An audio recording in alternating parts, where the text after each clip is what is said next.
More than 20 years ago, three friends started out with just one goal, to be the greatest band ever. Tonight on Behind the Band 2010, the story of Shasta Mcnasty. What would I say about Shasta Mcnasty? I would have to say they redefined popular music as we know it. Well, the thing about Shasta Mcnasty was we really were the first black and white hip-hop band. Well, Shasta Mcnasty was never about selling records, you understand? So we were all about the music, you know? Yeah, you take the Beastie Boys. They were white, and they were hip-hop, but they didn't have a black guy. Shasta Mcnasty was about sharing our vision with the world. That's where the whole coming at you part came in. And then you take Cypress Hill. They had a white guy, right? They were hip-hop, and then the rest of the guys were black. This is the story of three guys from a Chicago suburb who became unlikely American heroes when Behind the Band 2010 returns.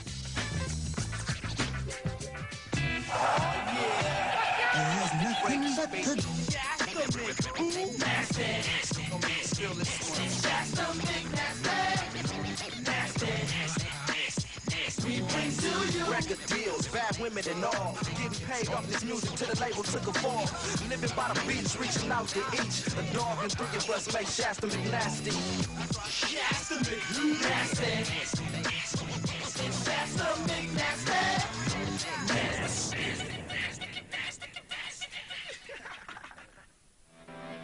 Welcome back to Behind the Band 2010 as it looks back at the impact of Shasta Mcnasty. Dennis Cleaver and Scott Whitley first became friends at Aurora Elementary School in Chicago. Well, I met Scott in the 3rd grade after I transferred from St. Finbar's. Dennis got kicked out of Catholic school. Apparently he did not play well with others. So Mrs. Graham asked me to be his special buddy. She just thought I'd be a good influence on him. An unlikely friendship was soon forged between the two boys. You know, Scott used to always want to hang out at my place after school. I did not allow Dennis into our home. Growing up in the dawn of MTV, watching such bands as the Beastie Boys and Run DMC, it was only a matter of time before the boys would form their own band. You know, we practiced every day after school, and we were starting to get pretty good, you know, but we were still just kind of missing something intangible. They ain't had no rhythm. They couldn't write lyrics. Dennis, the dumbass, was playing drums with one stick. And style, forget about it. One time in middle school, they showed up with their clothes on backwards, talking about the white crisscross. Crisscross was very popular.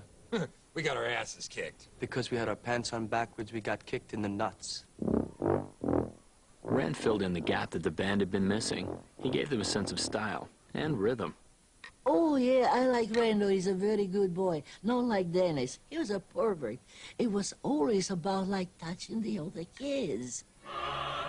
After several attempts, the three friends graduated high school and headed for Los Angeles. Yeah!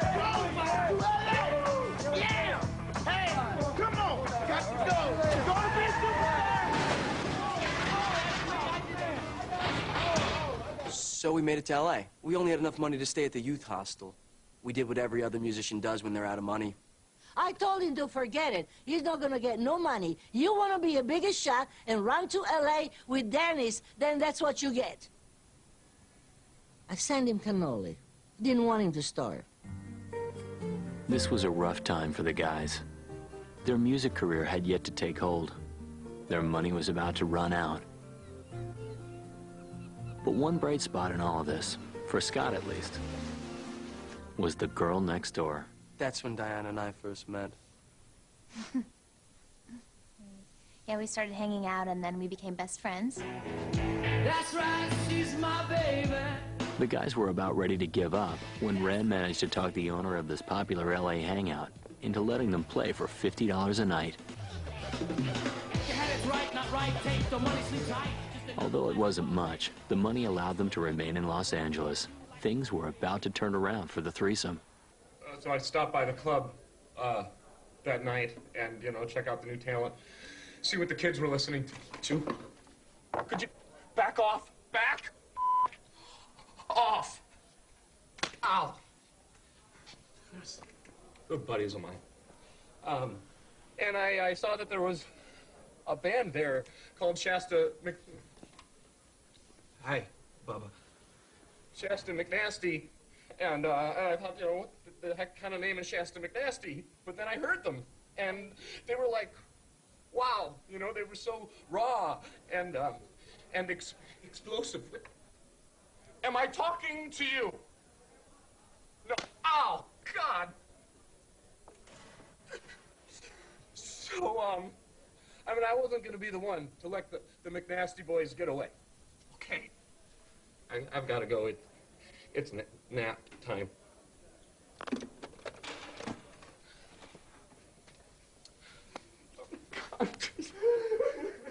Oh, man, we got the break we was looking for. We was on our way. Yeah, we got $10,000 up front. Shasta finally made it. Oh, or so you thought. Although the guys had managed to secure a deal, the real test would be finishing the album before the money ran out. We are now living La Vida Loca. What the hell?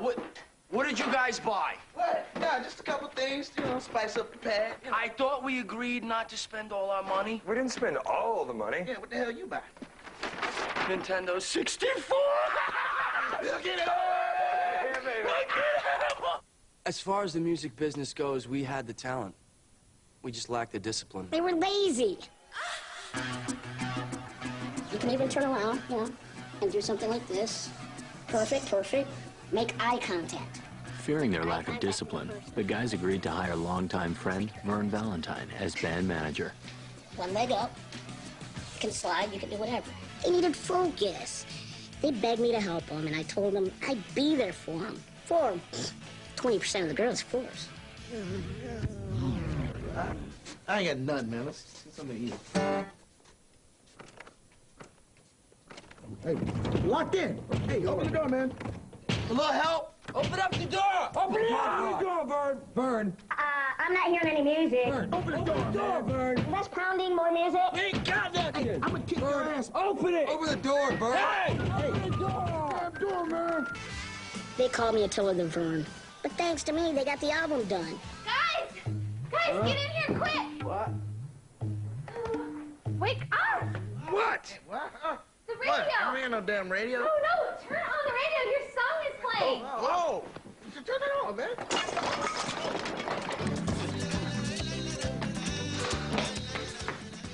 It's not our song. Oh, of course it's not, idiot.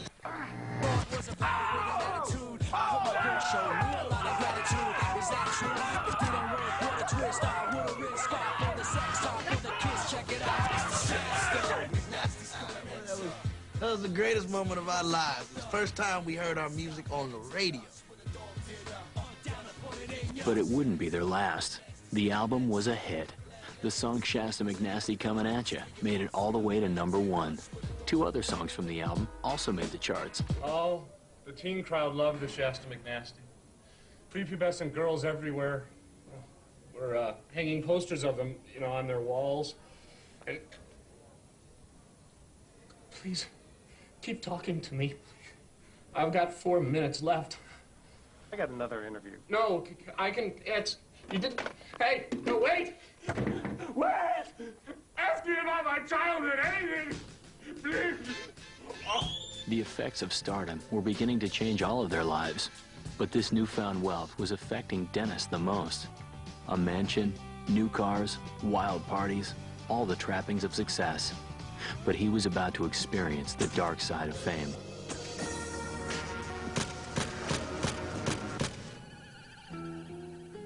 Oh, well, I've seen it happen 1,000 times. Guys get a little taste of success, start spending all the money.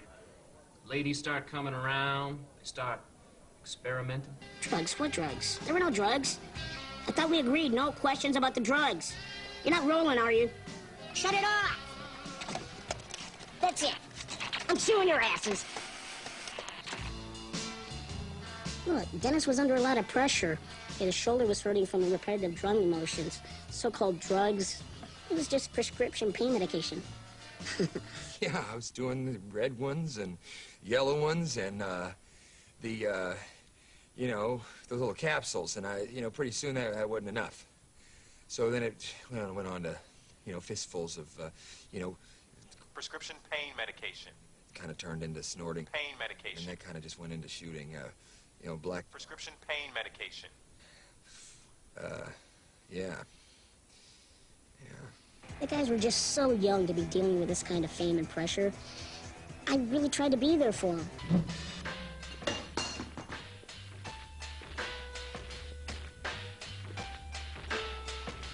So you were born in '62, which makes you 40? Okay. Even with the chaos in their personal lives, capped by the indictment of their record producer, the guys managed to release their second album, I've seen this on Ain't TV Nothing a Like lot. a Shasta Mcnasty, that same year. Mean I'm bad guy. Can we do that one again? Get out! Critics said that the album was a bad carbon copy of their first. It didn't matter to the fans. The album eventually sold enough to earn the band a gold record. When Behind the Band 2010 returns, we'll see how success tore apart the band as Scott flirts with a solo career and Dennis falls deeper into the grips of addiction.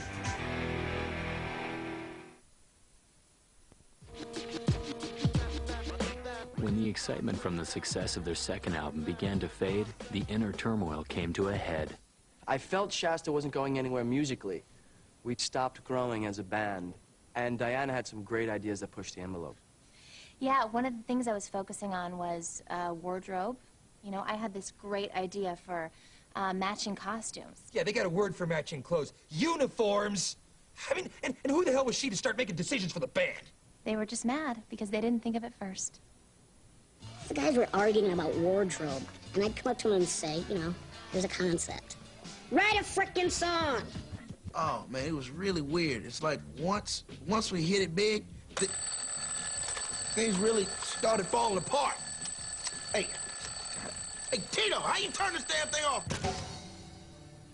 Dennis's battle with prescription pain medication had reached epidemic proportions, as we can witness from this actual 911 call. 911, what's your emergency? Dennis is passed out. We can't get him to wake up. They're telling me he took a large quantity of Black tar heroin! Gotta be black tar heroin! Okay, it's black tar heroin. Get the adrenaline out of his freezer! Want me to stab him in the heart? Oh, dear God! Ma'am, are you still there? Oh, man. Another needle in my chest. What the hell are you guys trying to kill me? Ma'am? Never mind.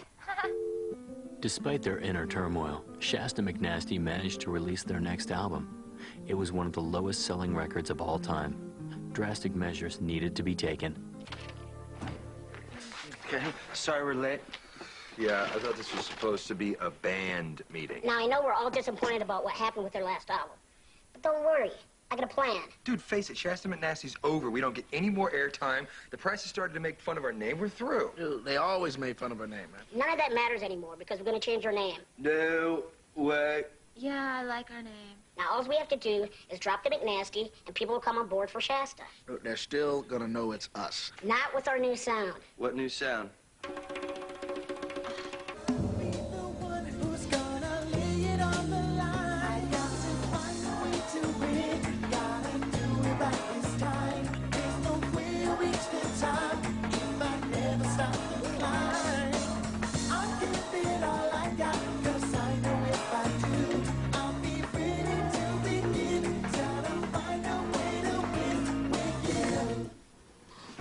Oh! Hell no, I can't do it. This ain't right. Trust me, boy bands are huge right now, Todd. My name's Rand. It's not what Tiger Beat says. Stupid! Stupid! Stupid! The new look didn't mean new success. Things were growing out of control. So, our next album bombed. I mean, and not only was I feeling like I was losing the band, but I was starting to lose my friends, too. I mean, Dennis started freebasing. Prescription pain medication. And even worse, Scott started thinking he was creative. I felt like I was outgrowing the band. Yeah, you know, Scott and I, we had started doing some of our own creative things, and looking back on it, I could see how the other guys could be threatened.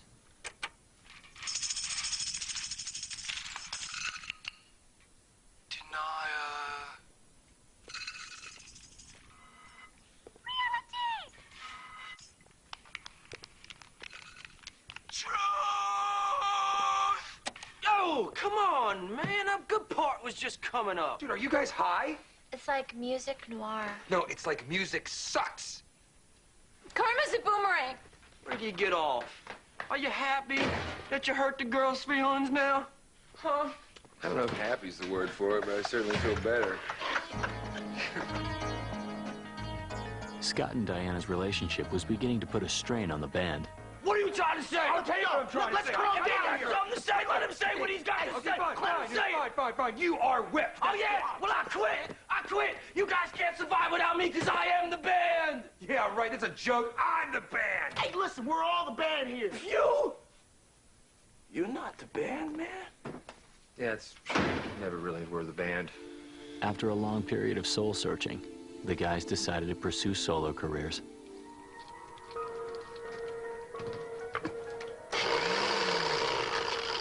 Rainforest. Progress. Oxygen. Industry. Dolphins. Lunch. At least he wasn't playing with that Dennis anymore. When their solo careers failed miserably, Scott and Diana decided to take a spiritual journey to Tibet to recenter themselves. Dennis decided to get off prescription medicine and went to Amsterdam, where he no longer needed a prescription.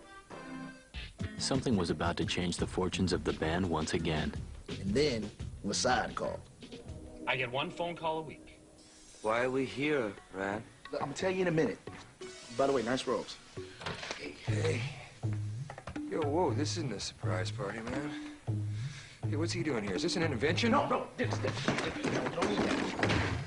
You guys aren't gonna believe this. Check this out. Vic just called, all right? Apparently, there was a prison break, and one of the guys escaped to the Czech Republic with our last CD. He's a DJ now, and we're rocking in Prague. #3 on the charts, baby. Wow, man, that's great. Where's Prague?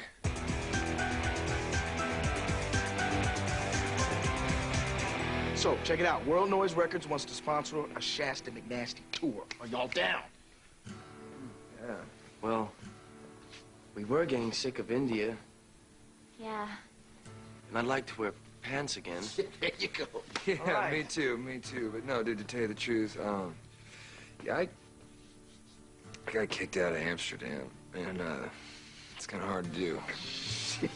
Right. All right, so we're doing this. Yeah, let's do it. All right. Now, we got to take care of some things, though. First thing, we got to put Mcnasty back in the name, all right? Second off, let's do the damn music that put us here. No more blender noises, man. Damn. Yeah, man. Blender noises. All right. All right? All right. Third thing, Dennis. Rehab. No, Can you do that? dude? I'm fine. All right. Shasta McNasty's back. His knees, Berliners!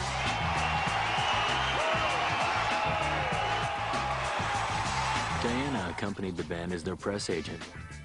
She and Scott were married halfway through the tour in a traditional, clothing-optional Lithuanian celebration. For the next 3 years, Shasta McNasty toured Europe and sold thousands of records. Well, after we got back from Europe, the band decided to take a little break, and the money from the tour really allowed us to pursue other interests. Dennis now pursues his first love, puppetry. I've always loved puppets. Yes, you have. The fluidity and the form and the storytelling. Not to mention the fantasy aspect. Yeah, you can really get swept away with it. Yeah, you sure can. I do. Woohoo!